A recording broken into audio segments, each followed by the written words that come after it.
আর বাড়িতে আর বিড়ের বাড়িতে দে আর তুমি ঘর ভিতরে দেখলাম একলাম উড়ানো তো দেখছিনি ইয়ার উড়ো তো দেখার খাড়ু তো আর চললাম ফিল্ম খাম করি বড় জাগিরি বড় ঘর হরে বড় বাড়ি বলছরি আর হস্তকিন হন কি বুক করুন না বুক আর তুমি ঘর ঘর না জুয়ারো না জুয়া তো জুয়ার পানি বাড়ে মক্কার নাসিল লুগো সুটকেস খাবারের চিহ্ন তারপরে বাঙ্গা না হাড়ে আর গলা পানির গরম মাঝে আজ আই নহ ফানে যে কিল দাগি মার বাত তো লানি না সুলো তো কি ডুবে গেল তো আচ্ছা ভাই তো ভিডিও ভাই মাই বা আর মাই ইয়ে তো বেশি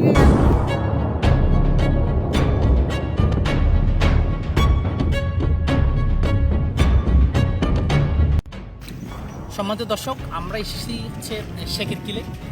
শেখের কিলে এসে এখানের স্থানীয় জনসাধারণের কাছ থেকে আমরা যতটুকু জানতে পেরেছি, ওনাদের ভাষ্যমতে ওনারা জানিয়েছেন হচ্ছে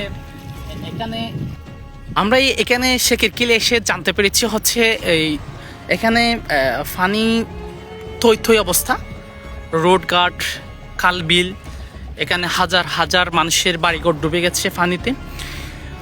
আমরা এখানে স্থানীয়দের কাছ থেকে জানতে পারলাম এখানে এতটুকু পানি হয়েছে আজকে থেকে 4 দিন হচ্ছে। এর 4 দিনেও বিন্দু পরিমাণ পানি কমে নেই। এই 2-1 দিনের মধ্যে অল্প পরিমাণ 2 থেকে 3 ইঞ্চি পানি কমেছে ওনাদের ভাষ্যমতে। আমরা ওনাদের কাছ থেকে জানতে চেয়েছিলাম এই এতটুকু পর্যন্ত পানি হওয়ার পরেও পানি না কমার কারণ কি, পানি নিষ্কাশন না হওয়ার কারণ কি। ওনাদের ভাষ্যমতো ওনারা জানিয়েছেন এখানে যতটুকু পর্যন্ত যতটা সুইচ গেটের প্রয়োজন আছে এই পানি নিষ্কাশন হওয়ার জন্য, যে পানিগুলো আসতেছে বিভিন্ন পাহাড়ি অঞ্চল থেকে, এদিক থেকে উপরে এই শেখের কিলের পূর্বে হচ্ছে পাহাড় আছে, বিভিন্ন নাপোড়া, ছাম্বল, এই পাহাড়ি ঢলগুলো এখানে নেমে আসে মূলত। এগুলো যাওয়ার জন্য পর্যাপ্ত পরিমাণ সুইচ গেটের ব্যবস্থা নেই, নিষ্কাশনের ব্যবস্থা নেই। সেই কারণে এখানে পানি জমে আছে অনেক দিন থেকে।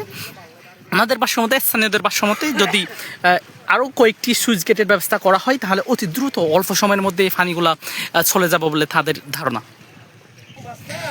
এখানকার স্থানীয়দের দাবি হচ্ছে যদি এখানে পুরা শেখের কিল মিলে একটি মাত্র সুইচ গেট আছে, সেটি দিয়ে পানি নিষ্কাশন কভার করতে পারতেছে না। ওনাদের ভাষ্যমতে ওনাদের দাবি হচ্ছে পরবর্তীতে মূল পয়েন্টগুলোতে যদি আরও কয়েকটি সুইচ গেট স্থাপন করা হয় তাহলে অতি দ্রুত পরবর্তীতে এরকম যত বৃষ্টি হলে দ্রুত পানি নিষ্কাশন হয়ে যাবে, এরকম দুর্যোগের সম্মুখীন হতে হবে না।